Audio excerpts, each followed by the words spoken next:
Gue datang sesuai janji. Mana pasukan lo? Zaman bertanda. Lawan kalian dua sendiri pun udah cukup. Dan mungkin ini pertama kalinya dalam waktu yang sangat lama rakyat merasa listrik keadilan itu benar-benar mulai menyala.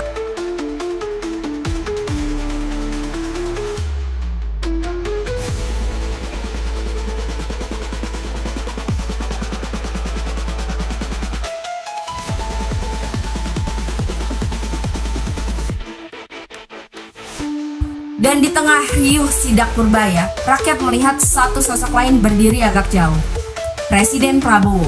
Ia seperti petani yang menatap sawahnya luas, tahu bahwa di dalam lumbungnya ada tikus. Tapi juga tahu kalau ia tangkap dengan tangan sendiri, lumbungnya bisa berantakan. Maka mungkin ia biarkan dahulu. Ia kirim orang-orang seperti Purbaya untuk mengguncang pintu, mengejutkan penghuni gelap yang selama ini bersembunyi di balik karung beras. Prabowo ingin bersih, tapi ia juga ingin stabil. Ia ingin tangkap tikus, tapi ia tahu kadang tikus itu punya banyak teman di dalam sistem. Menangkap satu bisa membuat 100 melompat secara liar. Lumbung padi yang bernama Indonesia masih harus dijaga agar tidak roboh. Tapi rakyat menunggu langkah yang lebih besar. Bukan sekedar mengusir tikus, melainkan menambah lubang-lubang yang selama ini membuat padi terus berkurang. Karena kalau lumbung terus dijaga rapi, tapi tikus dibiarkan hidup, itu bukan stabilitas, itu hanya ilusi. Dan bangsa Indonesia tidak bisa maju hanya dari ilusi.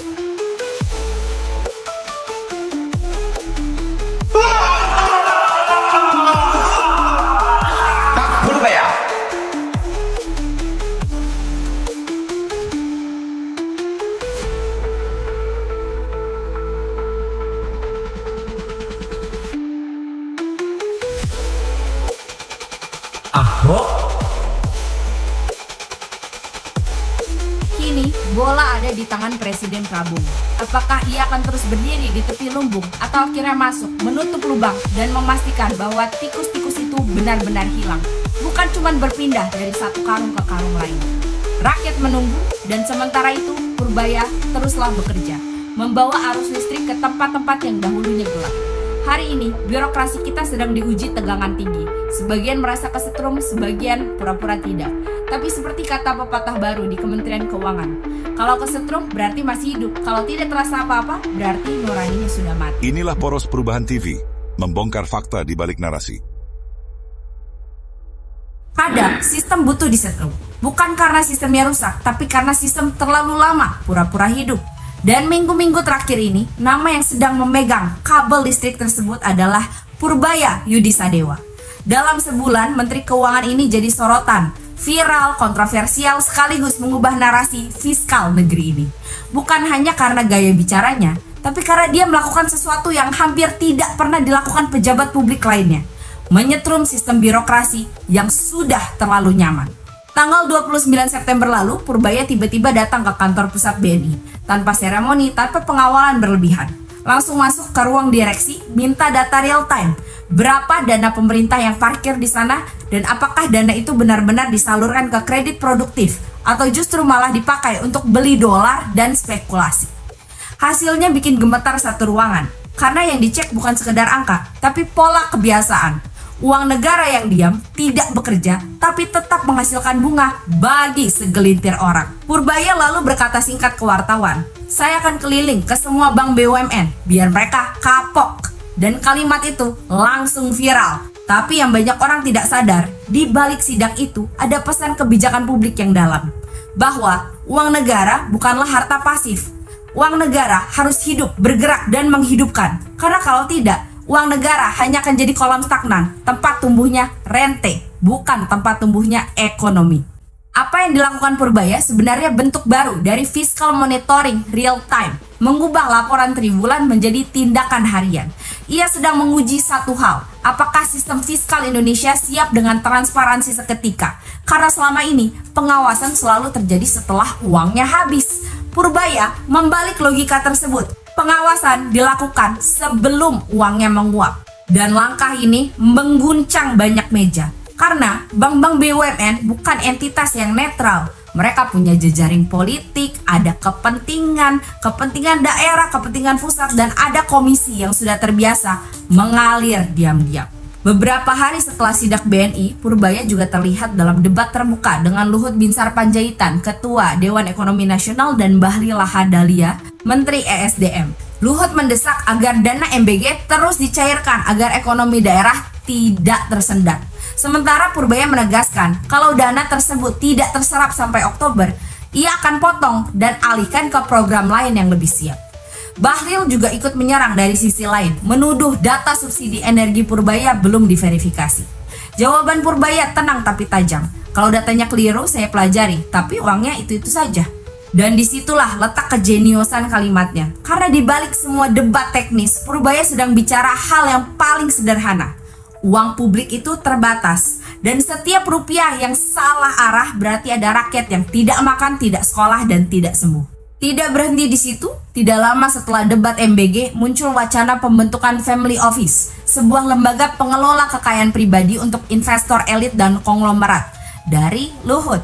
Isunya berkembang cepat, ada yang menyebut proyek ini ingin menggunakan dana APBN untuk fasilitas awalnya. Untungnya, Purbaya langsung menolak. Kalau bisa bangun sendiri, ya bangun sendiri. APBN tidak akan saya alihkan ke sana. Tegas, bersih, dan berprinsip. Purbaya sedang menjalankan bahwa uang publik hanya untuk kepentingan publik, bukan proyek pengelolaan kekayaan atau wealth management bagi segelintir elit. Sentilannya tajam, kalau elit ingin punya fasilitas pengelolaan kekayaan super, gunakanlah modal sendiri, jangan pakai uang rakyat. Usulan Family Office ini menjadi contoh bagaimana kekuasaan bisa mempermainkan batas antara public interest dan interest pribadi, antara kebijakan publik dan kebijakan untuk elit. Dan Purbaya melalui penolakannya menegaskan satu prinsip dasar, uang publik hanya untuk kepentingan publik, bukan fasilitas personal elit. Banyak orang mengira ini sekedar adu ego antar pejabat. Padahal ini pertarungan dua ide besar dalam kebijakan publik Indonesia. Di satu sisi, Luhut dan Bahlil bicara tentang stimulus ekonomi. Uang harus terus mengalir agar daerah hidup. Di sisi lain, Purbaya bicara tentang disiplin fiskal dan keadilan. Uang harus digunakan dengan tepat, bukan sekedar cepat.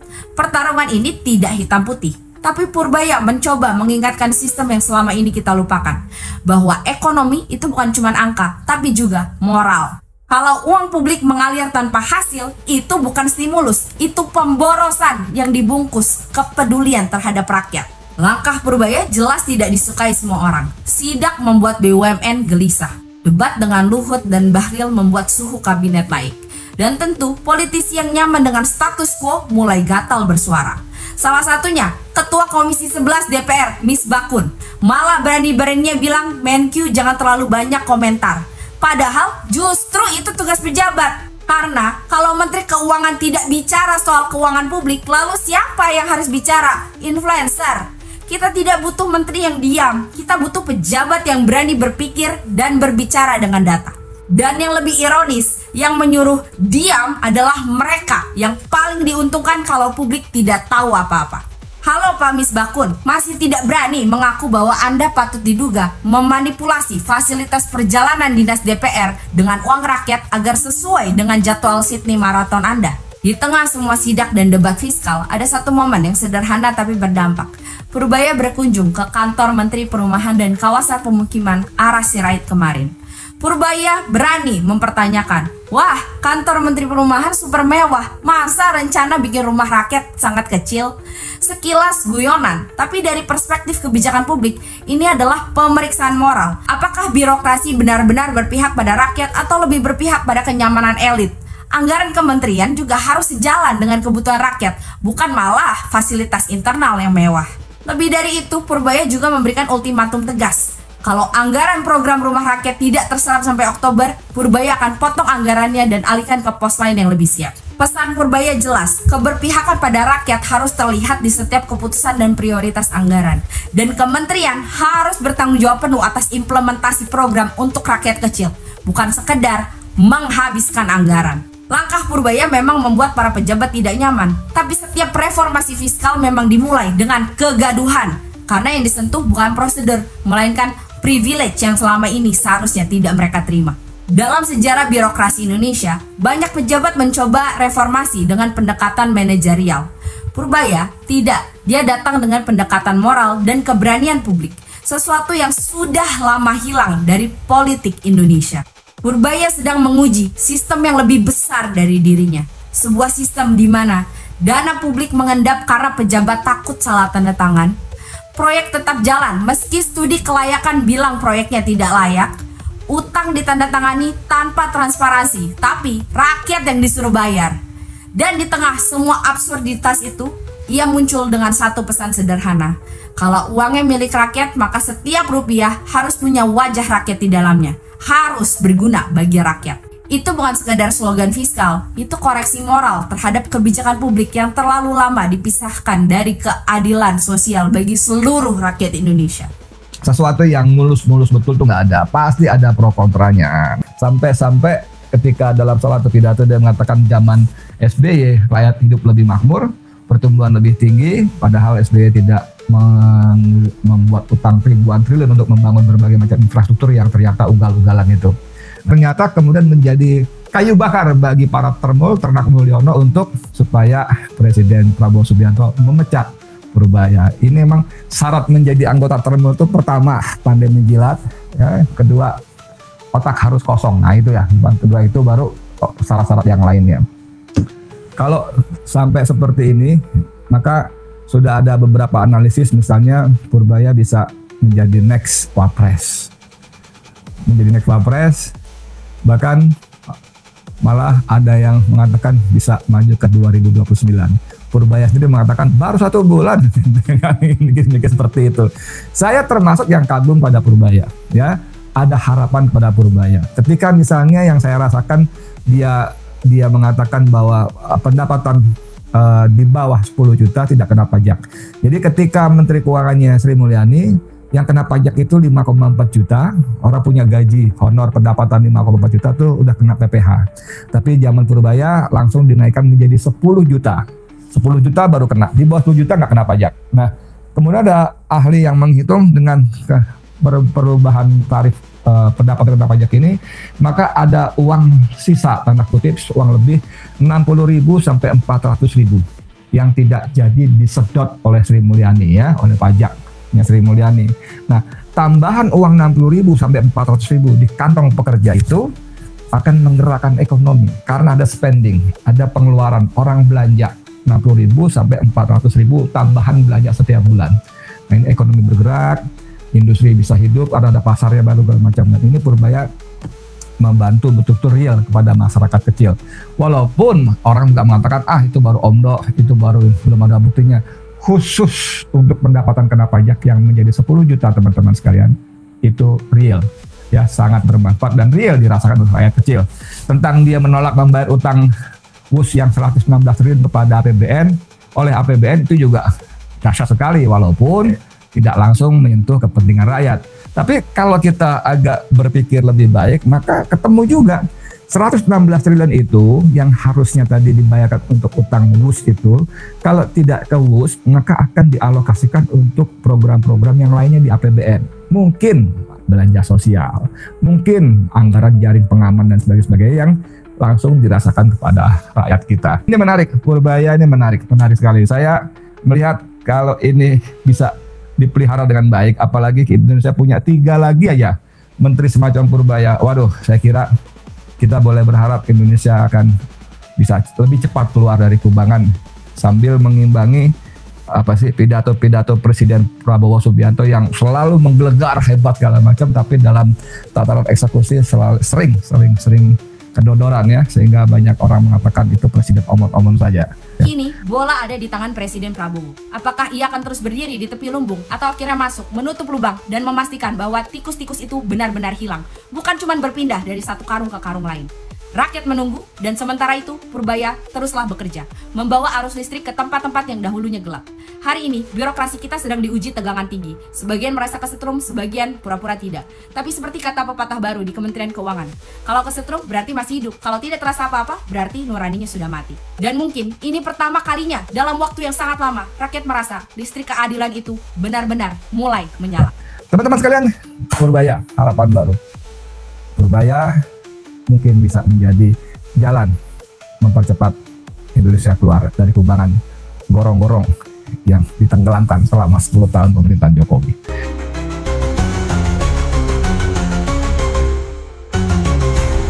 Buat Athen sesuai janji. Mana pasukan lo? Zaman bertanda. Ngelawan kalian gue sendiri pun udah cukup.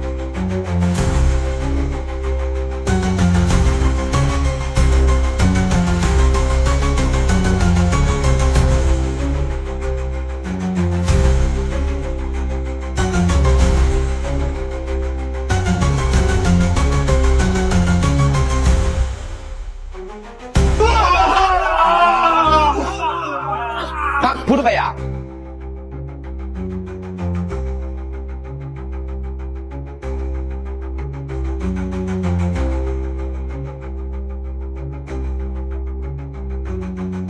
Ahok? Inilah Poros Perubahan TV, membongkar fakta di balik narasi.